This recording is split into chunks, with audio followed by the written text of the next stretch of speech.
బాపట్ల జిల్లా కర్లపాలెం మండలం గణపవరం గ్రామంలో కోమట్ల సైదర్ రెడ్డి ఇల్లు పశువుల పాక గడ్డివాము అగ్ని ప్రమాదంలో ఆహుతి అవ్వగా విషయం తెలుసుకున్న మాజీ సైనిక సంక్షేమ సంఘం అధ్యక్షులు ఎంపీటీసీ తాండ్ర సాంబశివరావు మాజీ సైనిక సంక్షేమ సంఘం తరపున 20,000 రూపాయలు అధిక రైతు కోమట్ల సైదాబ్ రెడ్డి కుటుంబ సభ్యులకు అందజేశారు. అగ్నికి కాలిబూడిదైన ఇల్లు పశువుల పాక గడ్డివాములను పరిశీలించి ఒక సామాన్య రైతు కూలికి ఇంతటి కష్టం రావటం చాలా బాధాకరమని శోకతప్త హృదయంతో వెల్లడించారు. సంఘటనలు జరిగినప్పుడు ప్రతి ఒక్కరూ మానవత్వంతో స్పందించి బాధిత కుటుంబాలకు ఆదుకోవడానికి ముందుకు రావాలని పిలుపునిచ్చారు. సమాజ సేవలోనే కాకుండా విపత్తులు సంభవించినప్పుడు మా వంతు సహాయం చేయడానికి మాజీ సైనికులుగా వెనకంజు వేసే ప్రసక్తే లేదని ఎంపీటీసీ తాండ్ర ఉద్ఘాటించారు. మాజీ సైనికులకు బాధిత రైతు కోమట్ల సైదర్ రెడ్డి కుటుంబ సభ్యులు ధన్యవాదాలు తెలిపారు. ఈ కార్యక్రమంలో బాపట్ల అసోసియేషన్ ఉపాధ్యక్షులు, నాయకులు, పాలెం సర్పంచ్, ఉప సర్పంచ్లు తదితరులు పాల్గొన్నారు.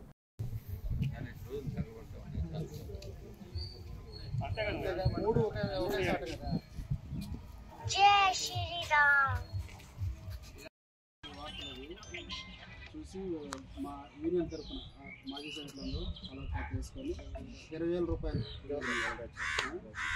సహాయంగా అమ్మా ఎవరికి ఎప్పుడు ఏ క్షణం ఎట్లా వస్తుంది చెప్పలేదు.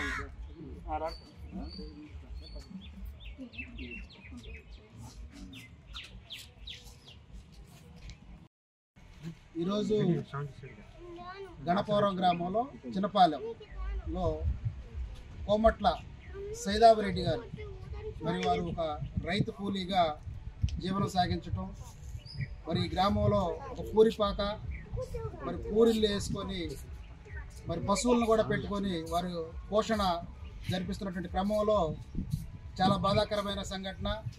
పూర్తిగా 3 కూడా ఇల్లు, సావిడి, మరి గడ్డివామి 3 కూడా ఒక రైతుకి మరి అగ్ని ప్రమాదంలో తగలబడటం, ప్రమాదవశాత్తు మరి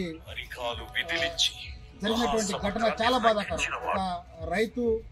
ఒక రైతు కూలీగా ఒక ఇల్లు ఏర్పాటు చేసుకున్నటం అంటే చాలా శ్రమతోనూ చాలా ఖర్చుతోనూ కూడుకున్నటువంటి విషయం. అలాంటి ఒక రైతుకి తీరని కష్టం రావటం చాలా బాధాకరం.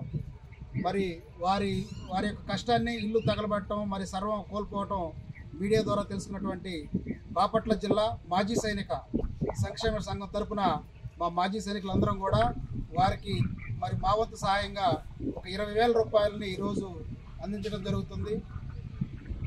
వారి కష్టాలు చూస్తుంటే పాపం నిజంగా రైతుకి ఎవరికి కూడా రాకూడదు అనేటువంటి విషయం అయితే గమనించాలి.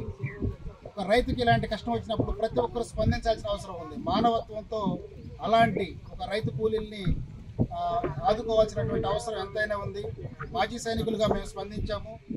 దయ ఉంచి చాలామంది కొన్ని సంస్థలు కూడా మరి కొంత సహాయం చేసాయని చెప్పి వాళ్ళు చెప్పడం సంతోషం.